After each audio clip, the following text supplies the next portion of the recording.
ఈ కనిపించే ఆలయం గంగా గోదావరి భాగీరథి మందిరం అని పిలుస్తారు. భగీరథుడు 12 సంవత్సరాలు విశేషంగా తపస్సు చేశాడని, ఆ తపస్సు చేసిన కారణంగా ఆకాశగంగ స్వయంగా శంకరుని తల మీదికి అలా విపరీతమైన వేగంతో వచ్చిందని పురాణాలు చెప్పడం మనకి తెలుసు. ఆ భగీరథుడు అమోఘంగా తపస్సు 12 సంవత్సరాలు చేసినటువంటి ప్రదేశంగా దీన్ని చెప్తారు. అందుకే ఈ ఆలయాన్ని 12 సంవత్సరాలకి మాత్రమే తెరుస్తారు. తెరిచిన 1 సంవత్సరం మాత్రమే తెరిచి ఉంచుతారు. మళ్ళీ 12 సంవత్సరాలు మూసివేస్తారు. అంటే మన కోసం భగీరథుడు ఎప్పుడో తపస్సు చేయడం కాకుండా నిరంతరం మన కోసం వర్షాలు కురిసి పంటలు పండి మనందరం సుఖంగా 4 వేళ్ళు నోటిలోనికి వెళ్ళేలా సుభిక్షంగా జీవించాలనే అభిప్రాయంతో భగీరథుడు మళ్ళీ 12 ఏళ్ళు తపస్సు చేస్తూ ఉంటాడు అని దీనిలోని భావం.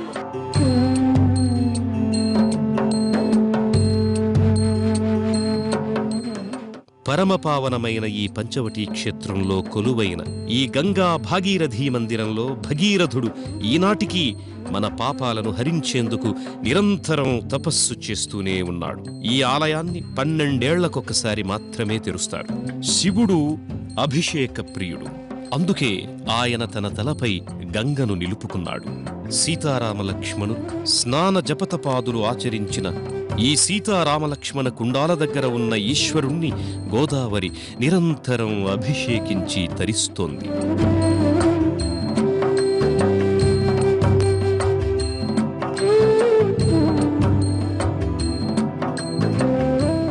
అనంతమైన అఖండమైన పుణ్యరాశిని పొందేందుకు భక్తులు కాలంతో నిమిత్తం లేకుండా సర్వవేళలయందు ఈ కుండాల్లో దివ్య స్నానాలాచరిస్తారు.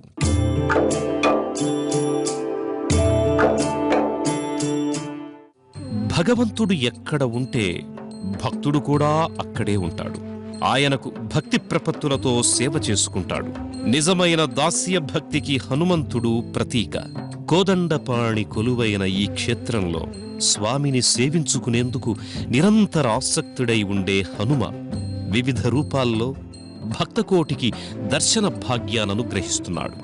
మహాదేవుడి ప్రియపుత్రుడైన గజాననుడు కూడా ఈ పావన క్షేత్రంలో కొలువు తీరాడు. ఇక్కడికొచ్చే భక్తులపై వరాల జల్లుని కురిపిస్తున్నాడు.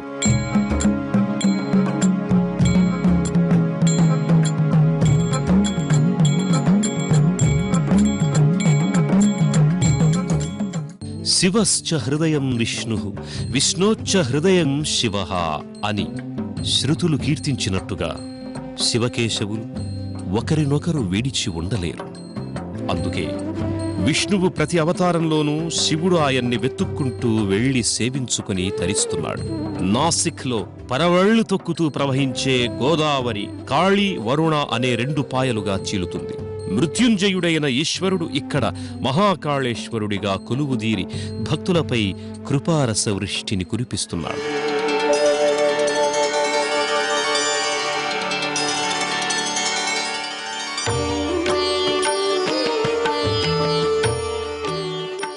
ఓం త్రయంబకం యజామహే సుగంధం పుష్టివర్ధనం ఉర్వారుకమివ బంధనాత్ మృత్యోర్ముక్షీయమామృతాత్. పరమపావనమైన ఈ దివ్య ధరిత్రిలో ఈశ్వరుడు అనేక రూపాల్లో మనల్ని అనుగ్రహిస్తున్నాడు. ప్రత్యేకించి నాసిక్ అనే ఈ పవిత్ర క్షేత్రంపై ఆయనకున్న ప్రేమని మనం మాటల్లో వర్ణించడానికి వీలు కాదు.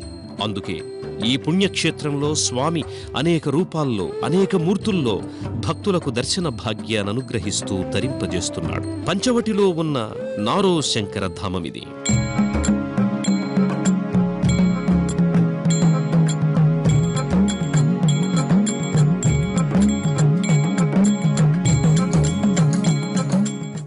ఈ కనిపించే దైవం పేరు నారో శంకరుడు అని పిలుస్తారు. ఇక్కడ నమశివాయ నమశివాయ.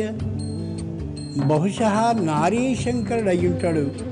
వెనుకగా మనకి స్పష్టంగా తెలుస్తోంది కుడివైపు శంకరుని రూపం, ఎడమవైపు పార్వతి రూపం. కాబట్టి అర్ధ నారీ ఈశ్వర స్వరూపాన్ని మహారాష్ట్ర భాషలో నారో శంకర్ అని పిలుస్తారు.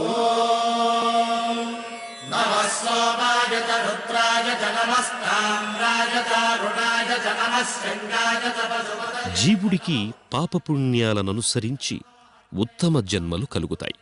మానవ జన్మ లభించడం అత్యంత దుర్లభమైన విషయం. ఒకసారి మానవ జన్మని ఎత్తాక జన్మరాహిత్యం కోసం సాధన చేయడం ఉత్తమోత్తమమైన విషయం. ఎన్నో జన్మల పుణ్యఫలం రాశిగా పోగుపడితే గాని నాసిక్ లాంటి పుణ్యక్షేత్రాల సందర్శన భాగ్యం జీవుడికి కలగదన్నది అక్షర సత్యం.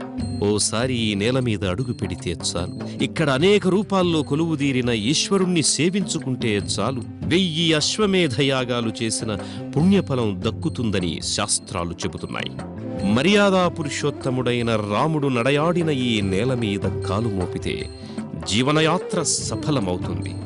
జీవనం పరిపూర్ణమైన సుఖ సంతోషాలతో సాగుతుంది. దీనికి నిరంతరం ఈ క్షేత్రానికి పోటెత్తుతోన్న భక్తకోటే నిదర్శనం.